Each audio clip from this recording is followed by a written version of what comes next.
And then I was reading an Army paper that I get one time, and it had that Major General Ira Hunt had retired from the military, and he was in Arlington, and I wrote to him, and he remembered Yolanda and I both. He remembered both of us, and we had a reunion up there of all of the Triestine girls, because there's 1,300 girls in Trieste married Americans at the time, and so they would get together every year somewhere.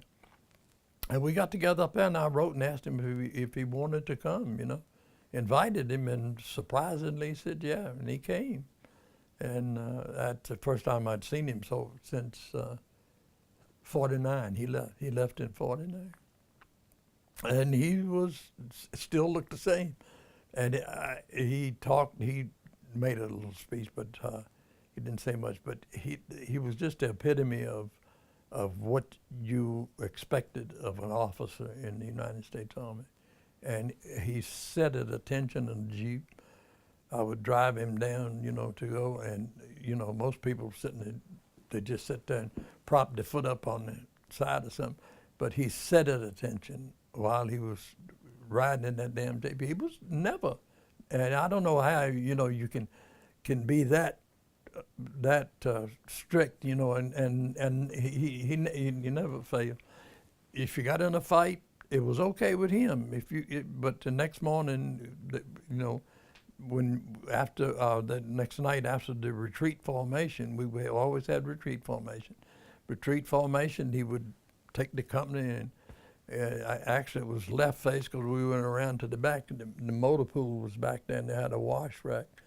And he would march us right down there and put us in. He said, okay, I understand that, John and Jim got in a fight last night. Said, how did it come out? And, nobody wanted to say. He said, okay. And he'd get the boxing gloves. He had boxing gloves, and he'd put them on. He said, since you wanted to fight, let's see you do it. And he would make them fight, and he wouldn't let them quit until one of them said, I had enough. When you said you had enough, you quit. And so everybody, discipline was just great. You just, if you didn't want to, fight again, you just didn't do it, because you knew damn well. And the man knew everything, had eyes in the back of his head. You couldn't fool him, and you couldn't do anything but, because he knew before you did it. He knew what you. But it was real fair. We had a young man that was selling gasoline, because gasoline was worth so much money over there, and he would go down and get 500 gallons in a truck and bring it in, and we had a 500-gallon can, and I was a dispatcher, so I would have to keep track of all of the gasoline, and gasoline, it just wasn't working. We were sending for 500 gallons, and I would look at my records, and somehow 100 gallons of gas gone somewhere, and it's not on the paperwork and all. And so I told him, I said, and the motor officer, and I told him what was happening. So we had a little spotter plane, and they started watching him, and he would go down and get the load, come back up about halfway up a hill, and he'd pull in, and the Italians, the guys would pull in beside him, and they would siphon off, gasoline. And they finally caught him, and when they caught him, Lieutenant Hunt court-martialed him, gave him what we call a summary court special. He got a special court-martial. They sentenced him to 6 months in jail, in prison, on hard labor. He served his 6 months, and we were still there. And he came back in, and he went in to see Lieutenant Hunt, and we were all waiting for him. The guy's a friend of ours, we went to see it. And surprisingly, he came back to the motor pool and got in his truck. He was going. Asked him what he told me. He said nothing. I said, you did it? He said, we caught you. You served your time. As far as I'm concerned, clean slate. And that's the kind of a person he was. After this lieutenant came and kind of straightened things out, we got the barracks cleaned up. We got all new windows in. We got, everything fixed. And we opened a club, an enlisted man's club. We had a bar and a snack bar and a dance floor. and they picked me. Remember, at 17, I couldn't even buy a beer in the United States, and I was a bartender. I was a bartender, and that's why I was there. I was behind the bar, and we had a civilian bartender that also, that was working there. And one quick thing, but I'm 17. We had old granddad, I.W. Harper, Canadian Club, and one other whiskey. Had 4 different. That was all the Army had there, and we got the whiskey from the Army, And being a bartender, every night I was in there, and every night I would take a drink. I did drink. They don't know I did drink. I worked as a bartender. Then when Yolanda came in, she worked at the snack bar for a while, and then we needed a waitress, and another friend of hers named Clara came to work there, and the two of them started being waitresses. Yolanda didn't speak English. I didn't speak Italian at the time. But, and like she said, at first she didn't like me because I had black hair, and dark eyes, and she liked blonde and with blue eyes. But she never went with anybody, and we could never date anything like that. And I finally, 6 of us got together. A friend of mine's father was a car dealer here in the United States, Oldsmobile dealer. And they were making Oldsmobiles in Switzerland in 46 and 47. He ordered one for him that he could pick up in Switzerland. And so he did. And so 6 of us piled in this Oldsmobile, and we went on vacation. We went from Italy and, through Switzerland, up through France and into Belgium. And we were gone for a whole month. And from about the 4th or 5th day that we were gone, I started to realize that there was somebody back there that I wanted to get back in. And it just, in that 30 days that we were on that vacation, I realized just how much, she really meant to me. She had meant to me anyway, but we hadn't dated or anything like that because she was too young. Her mother wouldn't let her. So when I came back, then we started.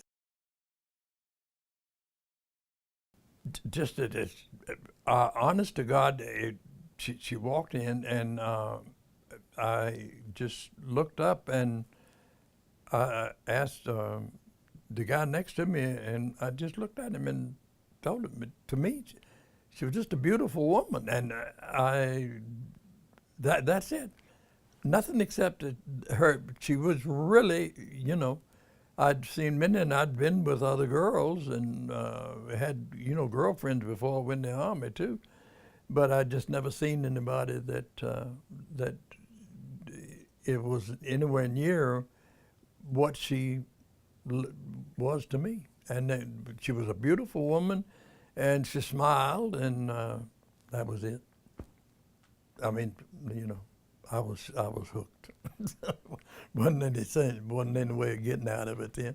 And I don't think I ever told her. It's just like, getting that, going a little bit ahead again, the question. But a lot of people ask us when I proposed to her, and Yolanda and I sat down here one day. I never did. I never asked her to marry me. I think it was just a known fact once we started going that we were going to end up married.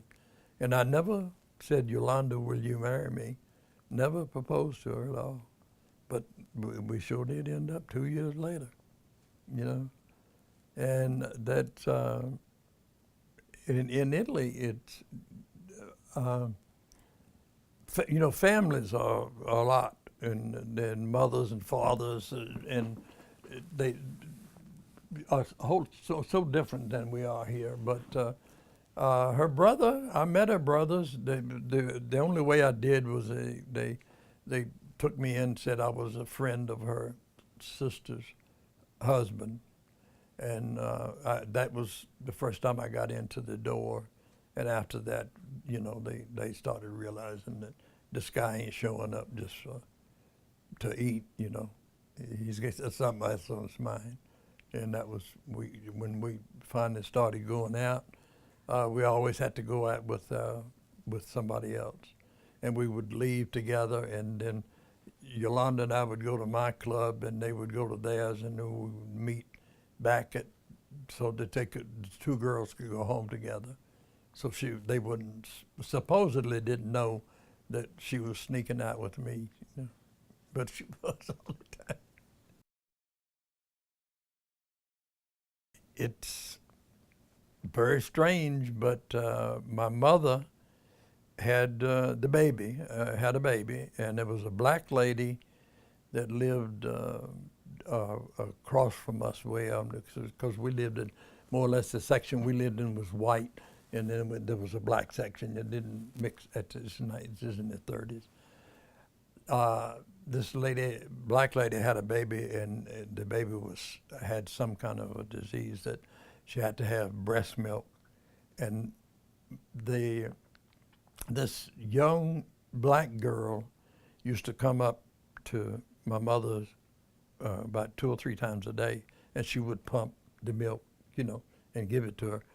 And I remember, and I've got a picture somewhere of me, this girl holding me at about 6 years old. I was either 5 or 6. And I can remember that as plain as if it was yesterday, you know.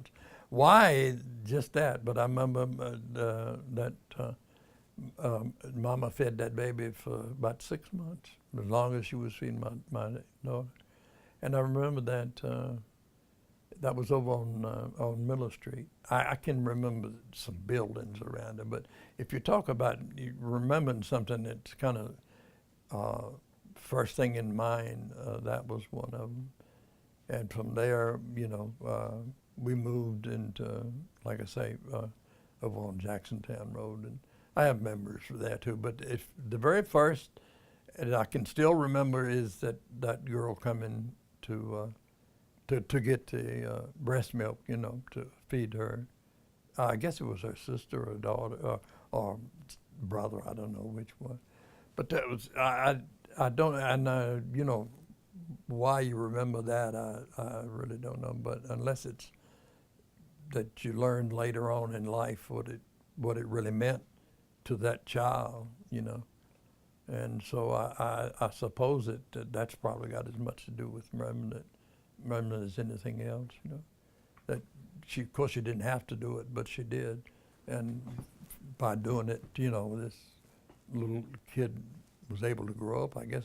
I don't know what ever happened to him or anything like that.